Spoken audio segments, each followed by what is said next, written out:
My idea is to talk to you about my book. Face yourself. What the heck is that?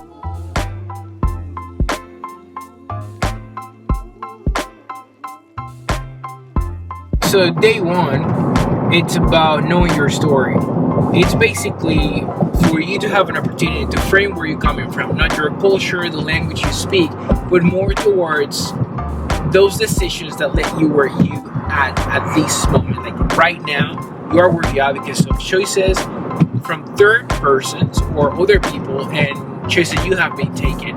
And why that happened is that maybe you have a dysfunctional family, maybe you're attached to things today that you should be not being attached. Is that bad habits? There's so many things that we can frame under that for us to say, okay, I need to let go from these things. Then I can see something better in my life. And I label that knowing your story, not running away from it, but actually facing it. Then the day two, it's beautiful tension. And it's the fight against you and yourself. Those things, that moment that I shared earlier on one of the other videos, that it's like that sit down moment, look at yourself in the mirror and say, hey Rod, hey whoever is watching it, it's time to be honest. And that's hard. That's hard work, a lot of unseen, but I know it's worth it for us to do, to see the best thing for the lives that we're created to live. And then the third one, it's no turning back. This is the one that I mentioned about the disclaimer. A lot of people couldn't move past that because I talk about serious topics there. Is it pornography, addictions, drugs? Is it alcohol? A lot of different things, that humans in general go through, and they never talk about it because they're just scared of doing that. Probably because of the consequences that they will take. But it's important to move forward and try to be honest with those things and be wise with those things for us to be able to live a life that we're created to.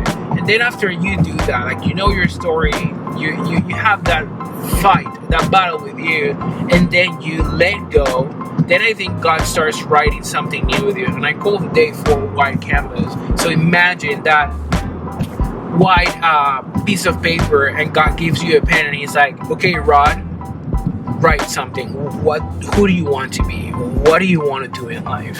And it's that new step, like that new hope, that new life that I believe, even no matter how hard your past will be, he wants to write and do something new with you.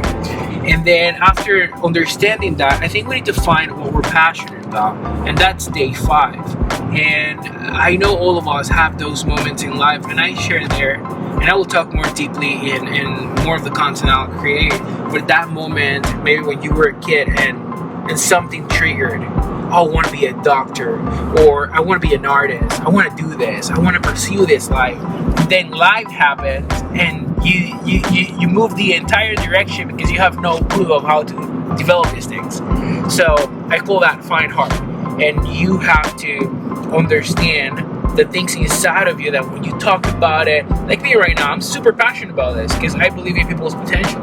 So when you find yourself having conversation in this level about a topic, if it's music, arts, photography, medicine, I don't even know, the space, whatever, you find yourself there, those are the things that you should be fighting for us to see and for us to have a better world. And then after that, I think all that dreaming side of things, we now need to be honest, because dreams are not for those who believe in fairy tales. Dreams are for those who believe in what they do, what they love, and they fight for that. And I do think that it's important for us to understand the power of the choices that we take in our daily basics. Think about the smallest or biggest things you do. When you wake up, what time you wake up, when you brush your teeth, when you eat, what do you eat, all these things, like the choices that we take, they lead us where we are today, and they will lead us where we are going to be tomorrow. And I think understanding that it's really important. That's day 6, power of choices. And then the last day, I call it from fear to faith, and it's understanding that not everything is a beautiful thing. Like, it's hard work. And I'm going to be honest with you, it's hard work, and I still work on this. If we think we graduate from facing ourselves, that's when we lose. That's when we are out of the game. And I believe that last chapter a day that I wrote, it's for us to understand that this is a daily choice of our lives. What I'm doing today to face myself, what I'm doing today to be closer to the person that I'm called to be, that I'm supposed to be, that I'm created to be. And I think that's what it's important. And if you do this, imagine this, stay 7 days, and if you do that with someone that you love, that you can be accountable for, man, we're gonna see a great future. Because we're not doing things because we're obligated to do them. We are doing things now because we understand them and we're passionate about doing them.